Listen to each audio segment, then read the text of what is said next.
ಖಾಸಗಿ ಶಾಲೆಯ ಶಿಕ್ಷಕಿಯೊಬ್ಬರು ಮಕ್ಕಳ ಮನಸ್ಸಿನಲ್ಲಿ ಧರ್ಮ ವಿರೋಧಿ ಭಾವನೆಯನ್ನ ಮೂಡಿಸಿದ್ರ ಅನ್ನೋ ಪ್ರಶ್ನೆ ಎದುರಾಗಿದೆ. ಪ್ರಭು ಶ್ರೀರಾಮನನ್ನೇ ಅವಹೇಳನ ಮಾಡಿರುವ ಆರೋಪ ಮಂಗಳೂರಿನ ಖಾಸಗಿ ಶಿಕ್ಷಣ ಸಂಸ್ಥೆ ಶಿಕ್ಷಕಿಯ ಮೇಲೆ ಕೇಳಿಬಂದಿದ್ದು, ಶಾಲೆಗೆ ಮುತ್ತಿಗೆ ಹಾಕಲು ಪೋಷಕರು ಹಾಗೂ ಹಿಂದೂ ಕಾರ್ಯಕರ್ತರು ಯತ್ನಿಸಿದ್ರು.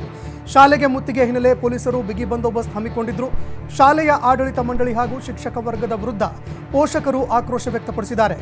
ಅಷ್ಟೇ ಅಲ್ಲದೆ ಶಾಲಾ ಶಿಕ್ಷಕಿ ವಿರುದ್ಧ ಕ್ರಮ ಕೈಗೊಳ್ಳುವಂತೆಯೂ ಆಗ್ರಹಿಸಿದರು.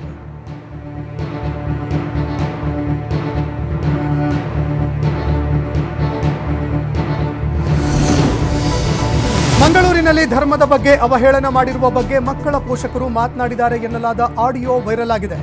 ಅದರಲ್ಲಿ ಅಯೋಧ್ಯೆಯಲ್ಲಿ ಇರುವ ರಾಮ ಬರೀ ಕಲ್ಲು ಅಷ್ಟೇ, ಅಲ್ಲಿ ಹೋಗಿ ಪೂಜೆ ಮಾಡಿದ ತಕ್ಷಣ ದೇವರಾಗತ್ತಾ?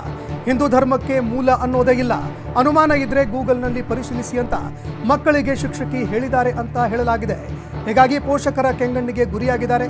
ಆ ಶಿಕ್ಷಕಿಗೆ ಪಾಠದಲ್ಲಿ ಇರುವುದನ್ನ ಬಿಟ್ಟು ಧರ್ಮದ ಬಗ್ಗೆ ಯಾಕೆ ಪಾಠ ಮಾಡಬೇಕು ಅಂತ ಆಡಿಯೋದಲ್ಲಿ ಪೋಷಕರು ಪ್ರಶ್ನೆ ಮಾಡಿದ್ದಾರೆ.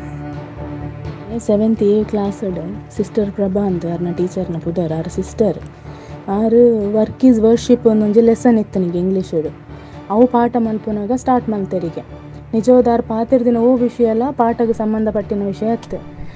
ನಿಕ್ಲೆಗ್ ಮಸೀದಿ ದರ್ತದ ಅಯೋಧ್ಯಕ್ಕೆ ರಾಮ ಮಂದಿರ ಕಟ್ಟುನ ಅಗತ್ಯ ಇತ್ತಂಡ ನಿಕುಲು ಡೆಕೋರೇಷನ್ ಮಲ್ತದ ಕಲ್ಲು ನಲ್ಪ ದಿ ಕೂಡ್ಲೆ ಐಟದ ದೇ ನಿನ್ಕಲ್ನ ರಾಮೆ ಬತ್ತು ಕುಲ್ಲು ಏನ ನಿಕುಲು ಹೆಂಚಿನಿಕ್ಕೊಂದು ಪೋಪಿನಿ ದೇವಸ್ಥಾನಕ್ಕೆ ಪೂರ ಅಲ್ಪ ಏರು ದೇವೇರು ಬರ್ಪೇರಂದು ಅಲ್ಪ ಉಪ್ಪುನ ಕಾಲಿ ಕಲ್ಲು ನಿಕುಲು ಕಲ್ಲಿಗೆ ಕೈ ಮುಗಿದು ಬರ್ಪುನು ನಿಕ್ಕಲಿಗೆ ಹಿಂದುಲೆಗೆ ಒಂಜಿ ಅಸ್ತಿತ್ವನೇ ಇಜ್ಜಿ ನಿಕುಲು ಓಲ್ಲರ ನಿಕಲ್ನ ಮೂಲ ಹೆಂಚಿನ ಅಂದೆ ನಿಕ್ಲೆಗೆ ಗೊತ್ತುಜ್ಜಿ ನಿಕುಲು ಇತ್ತಿನ ಕಾಲಿ ಇಂಡಿಯಾಡ್ ಒಂಚೂರು ಹಿಂದು ಪಾನೊಂದು ಉಪ್ಪುವಾರು ಬೇತೆ ಒಲ್ಪಲೆ ಇಜ್ಜಿ ಬೊಕ್ಕ ಗೋದ್ರಾ ಹತ್ಯೆ ಒಂದು ಇಟ್ಟವನಾಗ ಗುಜರಾತ್ ಮೋದಿ ಮುಖ್ಯಮಂತ್ರಿ ಆದಿತ್ತೇರು.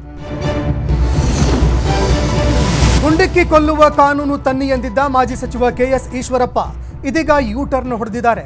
ಶಿವಮೊಗ್ಗದಲ್ಲಿ ಮಾತನಾಡಿದ ಅವರು, DK ಸುರೇಶ್ ಅವರೇ, ನಿಮ್ಮ ಬಗ್ಗೆ ವೈಯಕ್ತಿಕ ದ್ವೇಷ ನನಗಿಲ್ಲ, ನಿಮ್ಮನ್ನ ಗುಂಡಿಕ್ಕಿ ಕೊಲ್ಲಿ ಅಂತ ನಾನು ಹೇಳೂ ಇಲ್ಲ.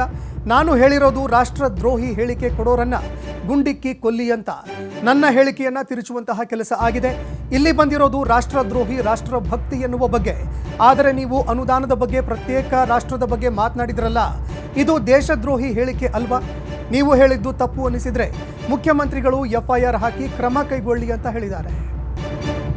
ನಿಮ್ಮನ್ನ ಗುಂಡಿಟ್ಟಿ ಕೊಲ್ಲಬೇಕು ಅನ್ನೋಂಥ ಮಾತು ನಾನೆಲ್ಲೂ ಹೇಳಿಲ್ಲ, ಹೇಳೋದೂ ಇಲ್ಲ. ಆದರೆ ನಿಮ್ಮಂತೆ ರಾಷ್ಟ್ರ ವಿಭಜನೆ ಮಾಡುವಂತ ಹೇಳಿಕೆ ಕೊಡುವಂತ ದೇಶದ್ರೋಹಿಗಳಿಗೆ ಗುಂಡಿಕ್ಕಿ ಕೊಲ್ಲಬೇಕು ಅನ್ನಂತ ಕಾನೂನು ತಗೊಂಡ್ಬನ್ನಿ ಅಂತ ಪ್ರಾರ್ಥನೆ ಈ ದೇಶದ ಪ್ರಧಾನಮಂತ್ರಿ ನರೇಂದ್ರ ಮೋದಿ ಅವರಿಗೆ ನಾನು ಮಾಡಿರೋದು ಹೌದು. DK ಸುರೇಶ್ ಅವರು ಏನು ಹೇಳಿಕೆ ಕೊಟ್ಟಿದ್ದಾರೆ ಅದನ್ನು ತಿರ್ಚಂತ ಪ್ರಯತ್ನ ಮಾಡ್ತಿದ್ದೀರಿ, ನನಗೇನು ತೊಂದರೆ ಇಲ್ಲ. ವೈಯಕ್ತಿಕವಾಗಿ ನನಗೂ DK ಸುರೇಶ್ ಅವ್ರಿಗೂ ಯಾವುದೇ ದ್ವೇಷ ಇಲ್ಲ. ಇಲ್ಲಿ ಬಂದಿರೋದು ರಾಷ್ಟ್ರಭಕ್ತಿ ರಾಷ್ಟ್ರದ್ರೋಹ ಎರಡು ಅಂಶದ ಬಗ್ಗೆ ಇಲ್ಲಿ ಚರ್ಚೆ ಆಗ್ತಾ ಇದೆ. ನಿಮ್ಮನ್ನ KS ಈಶ್ವರಪ್ಪ ನೀಡಿರುವ ಗುಂಡಿಕ್ಕಿ ಕೊಲ್ಲುವ ಹೇಳಿಕೆಗೆ ಪ್ರತಿಕ್ರಿಯಿಸಲು ವಿಜಯೇಂದ್ರ ನಕಾರ ವ್ಯಕ್ತಪಡಿಸಿದ್ದಾರೆ.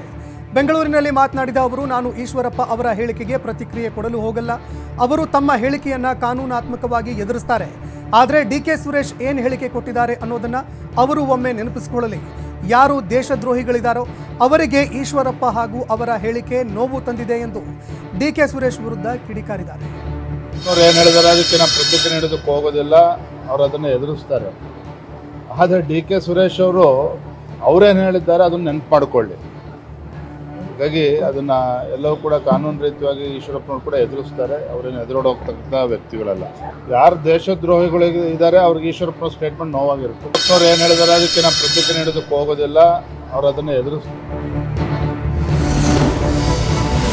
ಗುಂಡಿಕ್ಕಿ ಕೊಲ್ಲುವ ಕಾನೂನು ತನ್ನಿ ಎಂದ ಈಶ್ವರಪ್ಪ ವಿರುದ್ಧ DK ಶಿವಕುಮಾರ್ ಕೂಡ ವಾಗ್ದಾಳಿ ನಡೆಸಿದ್ದಾರೆ. ಈಶ್ವರಪ್ಪ ಅವರಿಗೆ ಒಂದು ರೌಂಡ್ ಸೆಟ್ಲ್ಮೆಂಟ್ ಆಗಿದೆ. ಹಿಂದೆ ಅಸೆಂಬ್ಲಿಯಲ್ಲಿ ನಮ್ಮ ತಂದೆಯವರ ಬಗ್ಗೆ ಮಾತನಾಡಿದ್ರು. ಯಾರ್ಯಾರು ನಮ್ಮ ಸುದ್ದಿಗೆ ಬಂದಿದ್ದಾರೋ ಅವರ ಸೆಟ್ಲ್ಮೆಂಟ್ ಆಗ್ತಾ ಇದೆ. ಗುಂಡಿಟ್ಟು ಕೊಲ್ತೀನಿ ಅಂತ ಹೇಳ್ತಾರೆ, ಕೊಲ್ಲಲಿ ಬಿಡಿ. DK ಸುರೇಶ್ ಅವರದ್ದು ಗುಂಡಿಗೆ ಹೆದರುವ ಬ್ಲಡ್ ಅಲ್ಲ ಅಂತ ಟಾಂಟ್ ನೀಡಿದ್ದಾರೆ. ಯಾರ್ಯಾರು ನಮ್ಮ ಸುದ್ದಿಗೆ ಬಂದಿದ್ದಾರೆ ಅವ್ರದ್ದೆಲ್ಲ ಒಂದೊಂದು ಸ್ಟೇಜ್ ಸೆಟ್ಲ್ಮೆಂಟ್ ಆಗ್ತಾ ಇದೆ. ಅರ್ಥ ಆಯ್ತಾ? ನಾವೇನು ಈಶ್ವರಪ್ಪನ ಯಾವ ಸೆಟ್ಲ್ಮೆಂಟ್ ಕೇಳಿ ಗುಂಡಿಗೆ ಕೊಲ್ತೀನಿ ಅಂತ ಕೊಲ್ಲಿ ಬಿಡಿ. DK ಸುರೇಶ್ ಈ ಗುಂಡಿಗೆ ಇವಕ್ಕೆಲ್ಲ ಎದುರೋ ಬ್ಲಡ್ ಅಲ್ಲ ಅದು. ಯಾರು ನಮ್ಮ ಗುಂಡಿಕ್ಕಿ ಕೊಲ್ಲುವ ಕಾನೂನು ತನ್ನಿ ಎಂದ ಈಶ್ವರಪ್ಪ ಹೇಳಿಕೆಗೆ ಸಂಸದ ಸದಾನಂದ ಗೌಡ ಕೂಡ ವಿರೋಧ ವ್ಯಕ್ತಪಡಿಸಿದ್ದಾರೆ. ಬೆಂಗಳೂರಿನಲ್ಲಿ ಮಾತನಾಡಿದ ಅವರು, ಈಶ್ವರಪ್ಪ ಅವರು ನಮ್ಮ ಪಕ್ಷದಲ್ಲಿ ಇರುವಂತಹ ಉಗ್ರವಾದಿ, ದೇಶದ ವಿಚಾರ ಯಾವುದಾದ್ರೂ ಬಂದರೆ ಆಕ್ರೋಶದಿಂದ ಏನೋ ಶಬ್ದಗಳನ್ನು ಪ್ರಯೋಗ ಮಾಡಿಬಿಡ್ತಾರೆ. ಇದು ಬಹಳ ಹಿಂದಿನಿಂದಲೂ ನಡೆದುಕೊಂಡು ಬಂದಿದೆ. ಈಶ್ವರಪ್ಪ ಬಾಯಿ ತಪ್ಪಿ ಗುಂಡಿಕ್ಕುವ ಬಗ್ಗೆ ಮಾತನಾಡಿರಬಹುದು. ಹಿರಿಯ ರಾಜಕಾರಣಿ ಆಗಿ ಹಾಗೆ ಅವರು ಮಾತನಾಡಬಾರ್ದಿತ್ತು. ಅವರು ಮಾತನಾಡಿದ್ರಿಂದ ಕೆಲವು ವ್ಯತ್ಯಾಸಗಳು ಆಗಿರಬಹುದು. ಈಶ್ವರಪ್ಪ ಗುಂಡು ಹಾರಿಸುವಷ್ಟು ಉಗ್ರರಲ್ಲ, ಆದರೆ ಆ ಭಾವನೆಗಳು ಅವರಲ್ಲಿ ಬಂದಿದೆ. ದೇಶ ವಿಭಜನೆ ಮಾತು ಬಂದಾಗ ಯಾರಿಗೆ ಆದರೂ ಕ್ರೋಧ ಬರೋದು ಸಹಜ ಅಂತ ವಿರೋಧ ಮಾಡುತ್ತಲೇ ಸಮರ್ಥಿಸಿಕೊಂಡಿದ್ದಾರೆ. ತಪ್ಪಿ ಈ ಮಾತನ್ನು ಅವರು ಹೇಳಿದ್ದಾರೆ ಅಂತ ನಾನು ಭಾವಿಸ್ತಾ ಇದ್ದೇನೆ.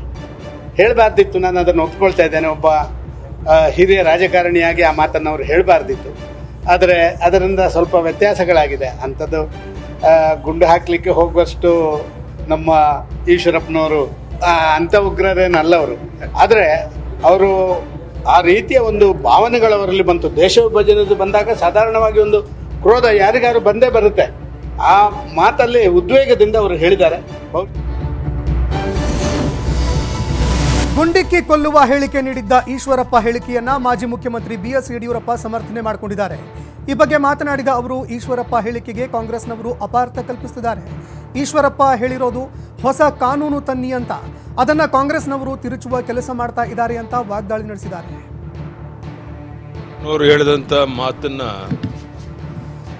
ಬೇರೆ ಅಪಾರ್ಥ ಕಲ್ಪಿಸೋ ರೀತಿ ಎಲ್ಲರೂ ಮಾತಾಡ್ತಾ ಇದ್ದಾರೆ. ಈಶ್ವರಪ್ಪ ಹೇಳಿರುವಂಥದ್ದು ದೇಶದ್ರೋಹಿಗಳಿಗೆ ಗುಂಡಿಕ್ಕಿ ಕೊಲ್ಲುವಂಥ ಒಂದು ಕಾನೂನು ತನ್ನಿ ಅಂತ ಹೇಳಿರುವಂಥದ್ದು. ಆದ್ದರಿಂದ ಇವತ್ತೇನು ಅವ್ರ ಬಗ್ಗೆ ಟೀಕೆ ಟಿಪ್ಪಣಿಗಳು ಅಪಾರ್ಥಗಳು ನಡೀತಾ ಇದೆ. ಅವ್ರು ಹೇಳಿದ್ದಕ್ಕೂ ಇದಕ್ಕೇನು ಸಂಬಂಧ ಇಲ್ಲ. ಕುಂಬಳಕಾಯಿ ಕಳ್ಳ ಅಂತ ಹೇಳಿದ ಹೆಗಲು ಮುಟ್ಟು ನೋಡಿಕೊಂಡು ರೀತಿಯಲ್ಲಿ ಅಪಾರ್ಥ ಕಲ್ಪಿಸುವಂಥದ್ದು. ಮಾಜಿ ಸಚಿವ ಈಶ್ವರಪ್ಪ ಹೇಳಿಕೆಗೆ ಪ್ರಮೋದ್ ಮುತಾಲಿಕ್ ಕೂಡ ಬೆಂಬಲಿಸಿದ್ದಾರೆ. ಈಶ್ವರಪ್ಪ ಹೇಳಿರೋದು ಕರೆಕ್ಟ್ ಆಗಿಯೇ ಇದೆ ಅಂತ ಬ್ಯಾಟ್ ಬೀಸಿದ್ದಾರೆ. ಈ ಬಗ್ಗೆ ಮಾತನಾಡಿದ ಅವರು, DK ಸುರೇಶ್ ಕೂಡಲೇ ತಮ್ಮ ಹೇಳಿಕೆಯನ್ನ ವಾಪಸ್ ಪಡೆದುಕೊಳ್ಬೇಕು. ಈದ್ಗಾ ಮೈದಾನದಲ್ಲಿ ಧ್ವಜ ಹಾರಿಸೋ ವೇಳೆ ಇದೇ ಕಾಂಗ್ರೆಸ್ ಇತ್ತು, ಇವರು ಗುಂಡು ಹಾರಿಸಿಲ್ವಾ? DK ಸುರೇಶ್ ಹೇಳಿದ್ದು ಸರಿನಾ? ಗಾಂಧಿ ಕೊಂದವರು ಅಂತ ಹಳೆ ಪ್ಲೇಟ್ ಹಾಕಬೇಡಿ ಅಂತ ವಾಗ್ದಾಳಿ ನಡೆಸಿದ್ದಾರೆ. ಈಶ್ವರಪ್ಪನವ್ರ ಹೇಳಿಕೆ ನಾನು ನೋಡಿದೆ. ಅದು ಅವರು ಅದಕ್ಕೆ ಉತ್ತರ ಕೊಡೋದು. ಹೇಳಿಕೆ DK ಸುರೇಶ್ ಅವರ ಹೇಳಿಕೆ ಆಗಲಿ, ಅದನ್ನ ಸಮರ್ಥನೆ ಮಾಡ್ಕೊಳ್ಳುವಂತ ಬೇರೆ ಬೇರೆ ವ್ಯಕ್ತಿಗಳಾಗ್ಲಿ, ಕಾಂಗ್ರೆಸ್ನವರಾಗ್ಲಿ, ಇದು ಸರಿಯಲ್ಲ. ಅದನ್ನ ಕೂಡಲೇ ವಾಪಸ್ ತಗೊಳ್ಬೇಕು. ವಾಪಸ್ ತಗೊಂಡು ನೀವು ಹೋರಾಟ ಮಾಡಿ. ಆದರೆ ಈ ರೀತಿಯ ದೇಶದ್ರೋಹಿಯ ಹೇಳಿಕೆ ಕೊಟ್ಟಿದ್ದು ನಿಜವಾಗಿಯೂ ತಪ್ಪು. ಸಂಸದ DK ಸುರೇಶ್ ಅವರನ್ನ ಗುಂಡಿಕ್ಕಿ ಕೊಲ್ಲಬೇಕೆಂಬ ಪ್ರಚೋದನಾತ್ಮಕ ಹೇಳಿಕೆಯನ್ನ ನಾವು ಸಂತೋಷದಿಂದ ಸ್ವಾಗತಿಸುತ್ತೇವೆ ಅಂತ ಸಚಿವ KN ರಾಜಣ್ಣ ವ್ಯಂಗ್ಯವಾಡಿದ್ದಾರೆ.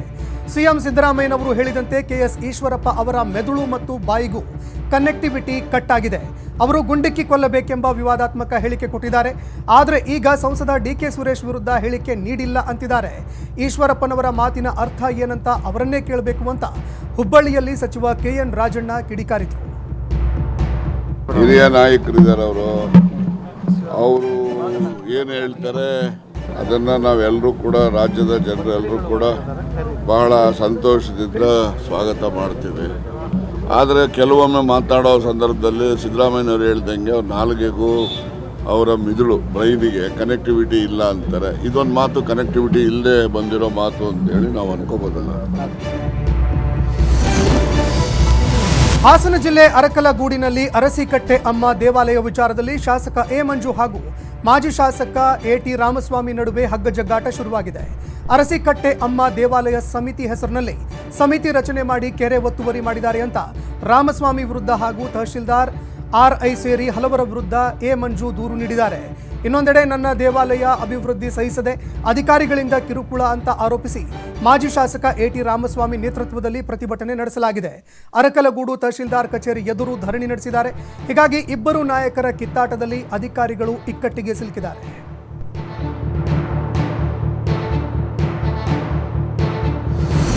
ತಂದಿದ್ದೀರಿ ಅಂತ ಕಾಂಗ್ರೆಸ್ ಶಾಸಕ ಅಬ್ಬಯ್ಯ ಪ್ರಸಾದ್ ಮನೆಗೆ ಬಿಜೆಪಿ ಕಾರ್ಯಕರ್ತರು ಲಗ್ಗೆ ಇಟ್ಟಿದ್ದಾರೆ.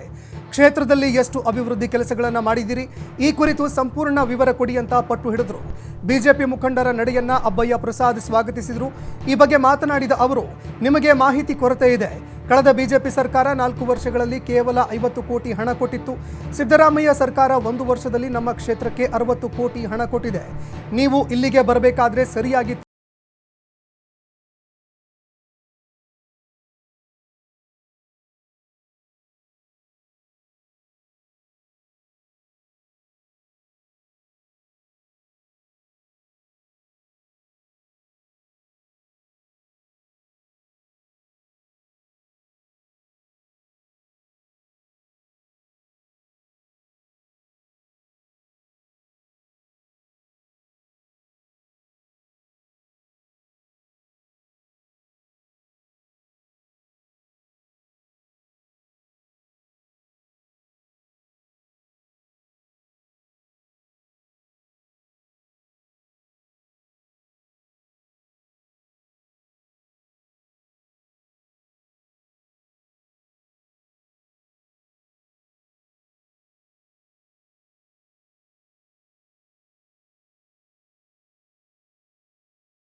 ಕರಾವಳಿಯ ದೈವಕೋಲ ದೈವಾರಾಧನೆ ಪ್ರದರ್ಶನವನ್ನ ಖಾಸಗಿ ವಾಹಿನಿಯ ಧಾರಾವಾಹಿಯ ಪ್ರೋಮೋದಲ್ಲಿ ಪ್ರದರ್ಶನ ಮಾಡಿದ ಹಿನ್ನೆಲೆ ದೈವಾರಾಧಕರು ಪೊಲೀಸ್ ಠಾಣೆ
ಜನರು ಆಗಮಿಸಿದ್ದಾರೆ. ಶನಿವಾರ ಭಾನುವಾರ ಬಂದ್ರೆ ಸಾಕು, ಕುಟುಂಬ ಸಮೇತ ಭಕ್ತಾದಿಗಳು ರಾಮಲಲ್ಲಾನ ದರ್ಶನ ಪಡೆಯಲು ಸಾಗರೋಪಾದಿಯಲ್ಲಿ ಬರ್ತಿದ್ದಾರೆ. ರಾಮ ಜನ್ಮಭೂಮಿಯಲ್ಲಿ ಈಗ ಮತ್ತೆ ರಾಮನ ಗತ ವೈಭವ ಮರುಕಳಿಸಿದ್ದು, ಭಕ್ತರು ರಾಮನ ದರ್ಶನವನ್ನ ಪಡೆದು ಸೇವೆ ಸಲ್ಲಿಸಿ ಆಶೀರ್ವಾದ ಪಡೆದಿದ್ದಾರೆ.